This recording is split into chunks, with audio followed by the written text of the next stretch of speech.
Alors, le rapport médical de Benjamin Netanyahu vient de sortir et je vous assure, ce monsieur, il risque de s'éteindre. Moi, je trouve ça vraiment dommage parce qu'au vu de tout ce qu'il a commis, je dis que ce monsieur mérite plus pire que de partir comme ça.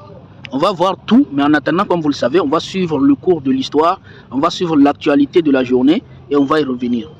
On commence avec Bernie Sanders. Bernie Sanders qui va confirmer exactement ce qu'on a vu sur cette chaîne, à savoir l'administration de Donald Trump, c'est une administration corrompue.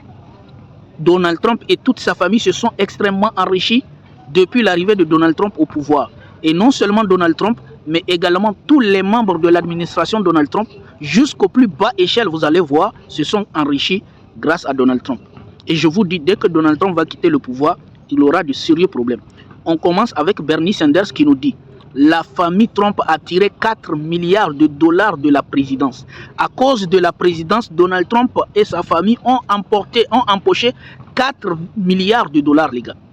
Crypto-monnaie, 3,02 milliards de dollars accordent dans le Golfe Persique. Au fait, les 3,2 milliards de dollars, ce sont de faux cryptos, d'une arnaque totale. C'est-à-dire que si c'était toi qui avais fait ça, on t'aurait arrêté. Mais Donald Trump, il a fait une arnaque, une fausse crypto qu'il a fait pour vendre à la population américaine qui l'ont acheté. Ensuite, le crypto a chuté totalement et il a empoché l'argent. Il a gagné plus de 3,02 milliards de dollars, les gars, dans cette crypto qui ne marche pas. Non seulement ça, il y a 425,8 millions de dollars de jet Qatari. Vous vous rappelez que le Qatar lui avait offert un jet privé, un Boeing de 425 millions de dollars. Je vous dis, s'il n'était pas président, jamais il n'obtiendrait cela. Ça s'appelle la corruption. C'est-à-dire que quand un pays étranger t'offre un cadeau colossal alors que tu es le président de notre État, ça s'appelle de la corruption. Là, on parle de 150 millions de frais juridiques, marchanding, 127,7 millions de dollars, Mar-a-Lago, 125 millions de dollars, accords commerciaux, 91 millions de dollars, hôtel à Hanoï, 40 millions de dollars, Trois Social, 25 millions de dollars, dont JR, 19,6 millions de dollars. Voici tout ce que Donald Trump et sa famille ont empoché depuis qu'il est venu au pouvoir. Et nous avons déjà vu que Pete Hegseth et tous ses proches également se sont fait énormément d'argent grâce à Donald Trump. Et c'est pas fini, regardez, même un soldat, un simple soldat, regardez, le Parisien, un soldat américain qui avait participé à la capture de Maduro, arrêté pour avoir parié sur l'opération et empoché 400 000 dollars. 400 000 dollars, un simple soldat qui lui aussi a profité de l'administration Trump pour gagner de l'argent. Ceci s'appelle un délit d'initié. Un délit d'initié, c'est-à-dire c'est un crime sur lequel il sera interrogé et il sera payé, face auquel il va payer. Et je vous dis que même Donald Trump et toute son administration, dès qu'ils vont sortir, eux aussi feront face à la justice. Et là, on est sur des télégraphes qui nous disent le Pentagone s'effondre, les gars. Le Pentagone s'effondre sous la pression de la guerre de Trump contre l'Iran. Je vous dis, les États-Unis, c'est fini pour eux. Ils n'ont plus les moyens de leur guerre. Ils n'ont même plus les moyens de leur survie politique. C'est fini pour eux. Le Pentagone s'effondre. Pourquoi? Parce que non seulement ils n'ont plus de budget, mais également, rappelez-vous, l'Iran a détruit tout leur système de défense qui prendront des années et des années avant d'être reconstruits. Ils n'ont plus de missiles. Ils n'ont plus d'armement actuellement. Ils sont vides. Le Pentagone s'effondre sous la pression de la guerre de Trump contre l'Iran. On continue, les gars, il y a une bonne actualité que j'ai réservée pour vous. Là, regardez les Européens. C'est pour cela que j'ai dit à partir de maintenant, un Européen, un dirigeant européen n'a plus le droit de faire la leçon à un autre pays du monde. Regardez, nous sommes sur I24 News qui nous dit plusieurs pays européens refusent de transmettre l'Eurovision à cause d'Israël. Les gars, ça, le niveau de soumission est sans précédent. On a affaire à des pays qui préfèrent se sanctionner eux-mêmes plutôt que sanctionner Israël. C'est-à-dire que ces pays, au lieu de dire tout simplement Israël ne participera pas à l'Eurovision, cette année, nous boycottons Israël, Israël ne participera pas, mais ils préfèrent eux-mêmes se boycotter en disant nous n'allons pas diffuser l'Eurovision cette année à cause d'Israël. À cause d'Israël. C'est-à-dire que ces gens-là sont incapables de dire qu'Israël ne participera pas. Ils préfèrent eux-mêmes se sanctionner. Ça, c'est les Européens. C'est eux qui faisaient la leçon au monde entier à cause de la Russie. Je vous dis, ces gens-là, ils vont perdre toute crédibilité. ils vont perdre toute crédibilité et ils ont déjà commencé à perdre toute crédibilité. C'est-à-dire que les pays européens préfèrent se sanctionner plutôt que de sanctionner Israël. Au lieu de dire Israël n'est rien, il ne participera. Nous avons décidé, l'Eurovision que nous avons créée, Israël ne participera pas. C'est simple. Ils ont déjà fait ça de la Russie. Pourquoi ne le font pas pour Israël?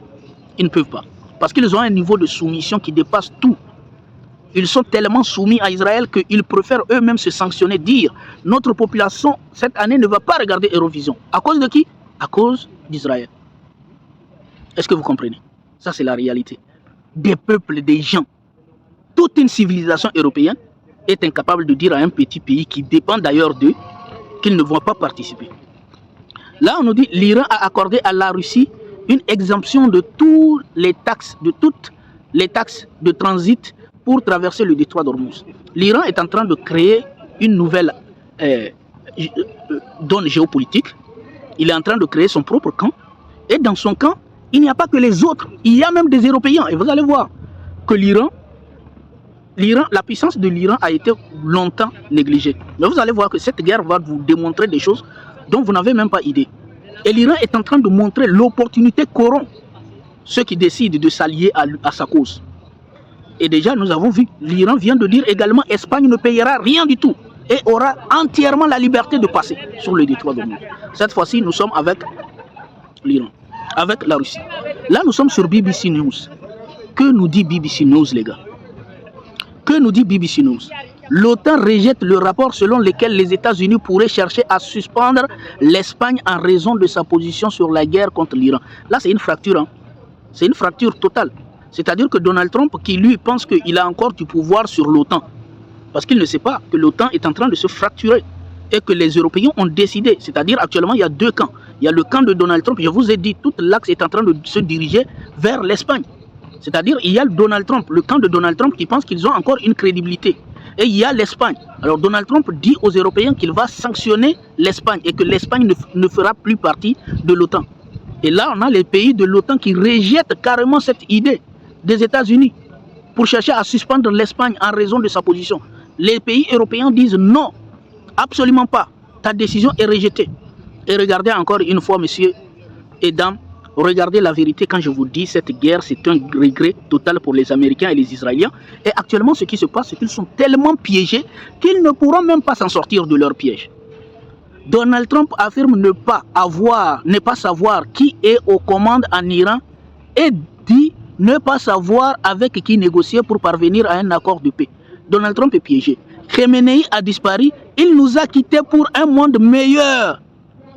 On se retrouve avec des remplaçants des remplaçants. On se retrouve avec les remplaçants des remplaçants. Il est piégé. Il ne sait même pas avec qui il va négocier. Il cherche de négocier, il ne voit personne. Et ceux qu'il a en face de lui sont des durs à cuire, qui ne veulent rien céder à Donald Trump, les gars, en termes de négociation. Il refuse de céder la moindre chose à Donald Trump. Et Donald Trump se plaint qu'actuellement, il ne voit pas avec qui négocier. Ben c'est tout, mon ami. Tu es piégé. C'est fini pour lui. On continue toujours dans la bonne actualité. Et ça, c'est le Figaro qui nous rapporte ce qu'on avait dit. Les États-Unis réfléchissent à suspendre l'Espagne de l'OTAN en représailles à son opposition à la guerre contre l'Iran, rapporte ce vendredi l'agence Reuters qui cite un courrier interne au Pentagone. Le Premier ministre Netanyahou, regardez là, ça devient intéressant, les gars. Là, on vient sur Netanyahou. Là, nous sommes sur Fox News. Hein. Fox News nous donne l'information, les gars. Le Premier ministre israélien Netanyahou, les gars, regardez attentivement. Le Premier ministre israélien Netanyahou annonce qu'il a été diagnostiqué et traité pour un... On va éviter de prononcer le nom, mais on va le mettre, regardez, pour un... Regardez. De prostate. Benjamin Netanyahou a été traité pour un cancer de... Vous voyez? C'est ça la nouvelle réalité, les gars. Le monsieur, il est piégé. Il va gars. Mais moi, je trouve ça dommage. Moi, quand j'ai vu l'information, ça ne m'a pas du tout soulagé. Pourquoi? Parce que moi, je trouve que c'est dommage de gars comme ça, avec tout ce qu'il a fait. Moi, je pense qu'il mérite de payer un prix véritablement plus que ça. Et ça aussi, ça nous rappelle un peu ce que j'avais dit. C'est-à-dire que personne ne peut échapper au karma, à la justice, à la véritable justice de la nature ou bien de Dieu, ça dépend de votre croyance. Mais il y a une justice. Est-ce que vous voyez? Et là, le premier ministre israélien annonce avoir été diagnostiqué pour ça. C'est ça la réalité. Continuons. Qu'est-ce qu'on nous dit? Nous sommes encore sur le média israélien qui nous dit a caché pendant 2 mois et demi. Netanyahou révèle qu'il a subi une opération pour l'ablation d'une tumeur comme ça et radiation. On continue. Netanyahou a été diagnostiqué de prostate et subi des radiations sans en informer le public en temps réel. Donc ça veut dire que, en fait, qu'est-ce qui s'est passé? Ça veut dire que c'est quelque chose qu'il a caché depuis longtemps, qui est sur lui, qu'il a caché. Peut-être que c'est tellement grave actuellement qu'au fait, il n'a d'autre choix que de le révéler. Tout simplement. C'est-à-dire qu'il a caché cela depuis longtemps. Et là, regardez, hein, c'est lui-même qui dit. Là, c'est sur son poste. Il tente de le justifier. Là, il dit, aujourd'hui, mon rapport médical annuel a été publié. J'ai demandé à en retarder la publication. Regardez, il dit que lui, il a retardé la publication. J'ai demandé à en retarder la publication de 2 mois afin qu'il ne soit pas publié au pic de la guerre pour ne pas permettre au régime d'Iran de diffuser encore plus de propagande mensongère contre Israël. Ah, le monsieur le plus ridicule. Donc, et ça, ce n'est pas uniquement ça que tu as retardé, ce n'est pas uniquement ça que tu caches. Tout ce qui se passe là, dans la guerre, tu caches. Même là, le fait que tes soldats sont en train de guerre en masse, on a vu que vous cachez ça. Parce que vous nous dites qu'il y a 2 morts, il y a 3, il y a 4. Et vous dites encore qu'il y a pénurie d'hommes dans votre armée. C'est des choses qui sont cohérentes, qui sont incohérentes. Tu ne peux pas dire qu'au fait, il n'y a pas de gens qui guerrent dans votre armée, tout en disant qu'au fait, il y a pénurie dans votre armée. Et c'est la même chose avec ta chose là. En tout cas, moi, ce que j'ai à dire, c'est que c'est bien fait pour toi, mais je trouve ça quand même dommage, parce que j'estime que il devait y avoir une vraie justice, dans laquelle l'humanité, qui mettra l'humanité tout entière d'accord. Et là, regardez, mes chers amis, je vous dis, pendant que tout le monde cherche à boycotter Israël, pendant que les gens cherchent à se désolidariser de lui, là, on est en train de voir que même les Européens sont en train de se tourner vers l'Iran tout simplement. La Suisse va rouvrir progressivement son ambassade à Téhéran en Iran. On continue. Là, nous sommes sur le média de propagandiste français CNews, où Philippe de Villiers, le candidat malheureux qui sera toujours malheureux également, parce qu'il a trop de haine, et qui dit on assiste à la fin du mythe de la puissance américaine. On assiste à la fin du mythe de la puissance américaine. Ça, c'est ce que je vous ai dit, hein, c'est la fin. C'est-à-dire que niveau militairement, il n'y a plus de propagande à faire. Parce que tout le monde est en train de voir que l'armée américaine est en train de s'effondrer. Parce qu'ils n'ont même pas de moyens de se défendre. Et vous allez voir ça dans le prolongement. Là, nous sommes sur le Parisien qui nous dit l'Espagne suspendue de l'OTAN car opposée à la guerre. Point d'interrogation. Son premier ministre dit ne pas avoir d'inquiétude. On dit à Pedro Sanchez, tu seras suspendu de l'OTAN. Il dit, je m'en fous. C'est ça la vérité. Hein. Tu seras suspendu. C'est-à-dire que tellement les États-Unis n'ont aucun moyen de pression. Je vous ai dit, c'est fini pour eux. Ils n'ont plus de moyens de pression sur personne. Actuellement. Même Pedro Sanchez, la seule chose qu'il trouve à dire, parce que le monsieur s'est révolté, et qu'actuellement il est en train de mettre, il est en train de retourner tous les Européens contre les Américains. Et les Américains n'ont autre choix que de dire qu'on va te suspendre de l'OTAN. Il dit, j'ai pas d'inquiétude, je m'en fous. C'est comme si je m'en fous en fait. Là, regardez, nous sommes encore sur des télégraphes qui nous disent depuis le début de la guerre en Iran, le 28 février, elle a tiré, c'est-à-dire les États-Unis, 1100 missiles de croisière furtifs à longue portée qui avaient été destinés à un éventuel conflit avec la Chine. C'est-à-dire que les missiles que les États-Unis ont tirés en Iran avant-hier, là, normalement, c'était le stock qu'ils avaient destiné à un éventuel conflit avec la Chine. Et on nous dit, ne laissant qu'environ 1000 dans les stocks américains selon un rapport. Les gars, je vous dis, ce pays, on nous a vendu du mensonge.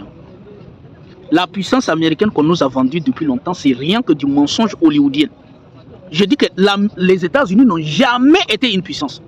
Comment on peut dire qu'un pays qui est puissant, soi-disant la première puissance mondiale, vient de perdre tout son stock de missiles après avoir tiré seulement 1100 missiles. 1100 missiles depuis l'existence des Américains là.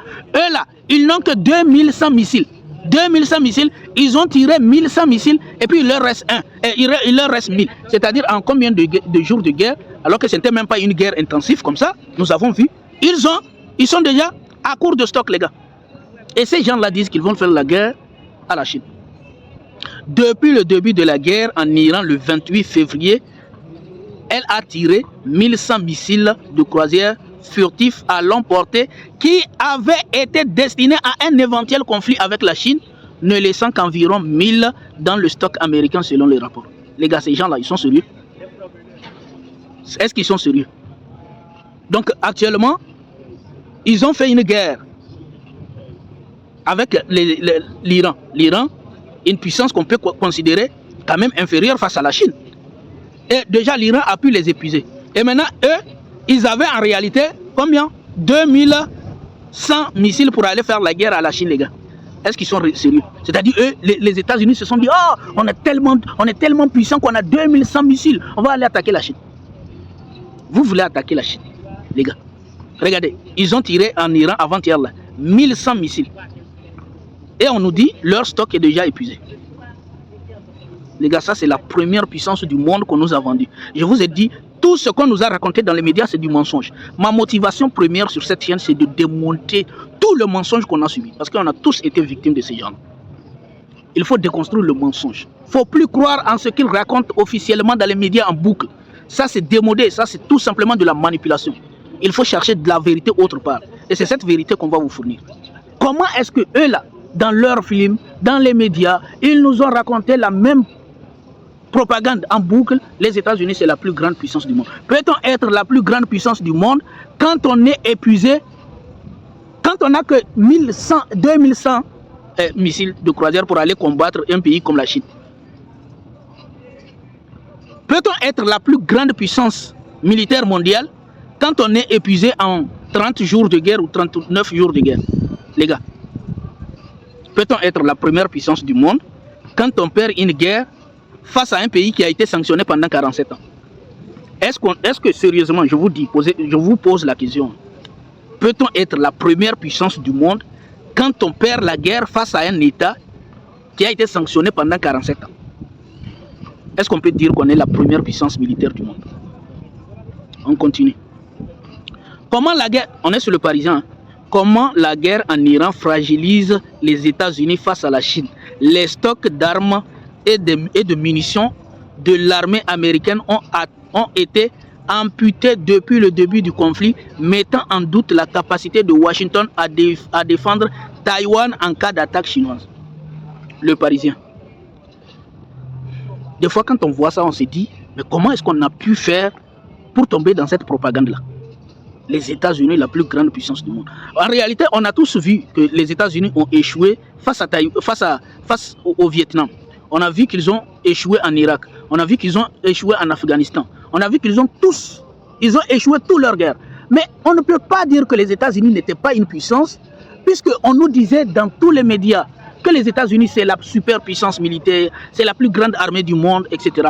Donc, quand on écoute ce qu'on dit dans la télé, et ce qu'on voit historiquement, on se dit, bon, peut-être qu'ils n'ont pas tout dévoilé. Mais cette guerre est en train de dévoiler, au fait, la poussière sous le tapis. Tout le mensonge, le grand mensonge en réalité. Le Parisien. Comment la guerre en Iran fragilise les États-Unis face à la Chine? Les stocks d'armes et de munitions de l'armée américaine ont été amputés depuis le début du conflit, mettant en doute la capacité de Washington à défendre Taïwan en cas d'attaque chinoise. Ça, c'est la première puissance du monde, les gars. Et c'est eux qui ont osé, construire 800 bases militaires pour aller défendre qui? S'il y a une guerre, Kim Jong-un attaque la Corée du Sud, la Chine attaque Taïwan. Ici, la guerre, l'Iran et Israël continuent. Ils vont aller défendre qui? Ils vont défendre qui? Et puis, on les attaque eux-mêmes là. Ils vont se défendre contre quoi? Les gars, ça, c'est la nouvelle réalité. Continuons. Newsweek, le média Newsweek nous dit plus de la moitié de tous les Américains soutiennent la destitution du président Donald Trump selon un nouveau sondage publié cette semaine. Plus de la moitié des Américains soutiennent la destitution du président Donald Trump selon un nouveau sondage publié cette semaine.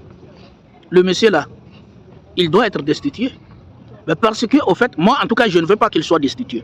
Parce que plus il est là, plus il va dévoiler l'impuissance de l'armée américaine. Il va faire effondrer tout le mythe qu'on a construit sur la soi-disant puissance américaine. Il va aider à déconstruire tout ce mythe-là. Parce qu'il va tellement commettre des erreurs qui vont nous amener à voir clair dans leurs mensonges. On continue. Là, nous sommes sur le média Haaretz, le média israélien. La guerre en Iran a considérablement réduit les stocks de munitions des États-Unis selon un rapport. Donc, ça veut dire que c'est un rapport. Ce n'est pas des gens qui sont en train de parler comme ça. C'est un rapport américain qui indique que leur capacité militaire est complètement affaiblie. La guerre en Iran a considérablement réduit le stock de munitions des États-Unis selon un rapport. Donc, le rapport qui dit ça, ce n'est pas quelque chose, c'est un rapport de l'armée américaine qui le dit. Qui reconnaissent qu'ils n'ont rien. Parce que les États-Unis, ils ont vu tout leur système de défense détruit, ils ont vu leur armement détruit, leurs missiles détruits, tout ce qu'ils ont constitué ont été détruits par l'Iran. Parce que c'est quelque chose auquel ils ne s'attendaient pas. Je vous ai dit, on a déjà vu, les élites américaines ont déjà dit que Benjamin Netanyahu avait tenté de pousser tous les présidents américains, ils ont tous refusé. Le plus débile qui a accepté, c'était Donald Trump. Donc eux tous là, ils connaissaient, ils savaient la puissance de l'Iran. Ils savaient que l'Iran n'était pas une puissance, une petite puissance. Ils savaient que l'Iran n'était pas une petite puissance. Et ils savaient qu'il serait une erreur pour eux d'attaquer l'Iran. Eux, ils ne l'ont pas fait. Maintenant, c'est Donald Trump qui a été assez bête pour le faire. Et il est en train de payer le prix. Il est en train de payer le prix. On continue également, on nous dit États-Unis. Ce n'est pas fini. Hein. États-Unis. Les États-Unis ont tiré plus de 1000 missiles Tomahawk et entre 1500 et 2000 missiles de défense aérienne THAAD Patriot standard depuis le début de la guerre avec l'Iran le 28 février selon des responsables américains. Le remplacement complet de ces stocks pourrait prendre jusqu'à 6 ans. C'est fini. Au fait, il ne faut pas dire le remplacement de ces stocks pourrait prendre jusqu'à 6 ans. Dites tout simplement que les États-Unis ont reculé de 6 ans. L'armée américaine a reculé de 6 ans. Est-ce qu'ils peuvent le stocker? Est-ce qu'ils peuvent le reconstituer encore? On ne sait même pas. Parce que certains analystes disent la majorité des... Parce qu'ils disent que, au fait, ces missiles-là datent de plusieurs années, plusieurs décennies. Donc la majorité des scientifiques qui ont fabriqué ces missiles-là ne sont plus là. Ils sont gars. Et que les États-Unis n'ont plus la même capacité de production qu'au début. Donc remplacer ces missiles-là, c'est quasi impossible. Donc on nous dit le remplacement complet de ces missiles pourrait prendre jusqu'à 6 ans, ce qui alimente des discussions internes sur l'adoption des plans militaires. À court terme, un tel scénario exposerait les forces américaines à un manque de munitions, même si certains responsables estiment que des investissements massifs pourraient accélérer la production et réduire ce délai. Même si c'est comme ça là, même s'ils arrivent à reconstituer ce délai, en fait ça nous dit tout simplement quoi? Ça nous dit en fait les États-Unis n'ont plus une capacité comme ça. Parce que même si, imaginez même s'ils reconstituent donc imaginez par exemple, les Iraniens disent on va retourner en guerre. Ils n'ont qu'un stock de 1000 missiles. L'Iran dit on continue la guerre. Les 1000 aussi, l'Iran va les détruire. L'Iran va finir avec les 1000. Et maintenant, après ça, la Chine dit bon, moi, je suis fatigué d'attendre, je vais attaquer Taïwan. Ils vont faire comment? Les gars, c'est un pays qui est mort. C'est une puissance qui est en train de disparaître, tout simplement. Regardez, nous sommes encore sur TV5, les gars. Les États-Unis vont-ils bientôt manquer de munitions? Selon une étude citée, les stocks de munitions américains, nous sommes sur TV5, les stocks de munitions américains sont considérablement réduits depuis le début de la guerre contre l'Iran. Un constat qui n'est pas bon pour l'image de la plus grande puissance militaire au monde. La plus grande puissance militaire au monde des Américains, là, c'est uniquement pour les Européens, c'est uniquement dans les médias. C'est-à-dire, à partir de maintenant, vous devez tenir une chose. Les médias américains ont fait, les médias occidentaux ont fait des États-Unis la plus grande puissance militaire du monde. Sinon, concrètement, personne ne voit ça. Personne ne voit la plus grande puissance du monde en œuvre. Personne ne le voit. Les gars, dans cette vidéo, nous avons parlé de Benjamin Netanyahu qui risque vraiment de s'éteindre. On a vu également Pedro Sánchez qui est en train de rallier le monde avec lui. On a vu l'Iran également qui a sa puissance toujours. Et également, on est en train de voir les États-Unis qui risquent de payer le prix. le prix fort, qui sont en train de payer le prix fort, que pour leur mission, leur puissance est en train de perdre toute sa crédibilité. Ça, c'est la véritable réalité, les gars. Assez la propagande. Il faut que vous souteniez cette chaîne pour qu'elle puisse s'élever, parce qu'il nous faut micro, il nous faut tout ça là, mais c'est petit à petit. Ne vous inquiétez pas pour ça. On se dit à très bientôt. Merci beaucoup. On se dit à très bientôt. Portez-vous bien. J'espère que vous avez été édifiés.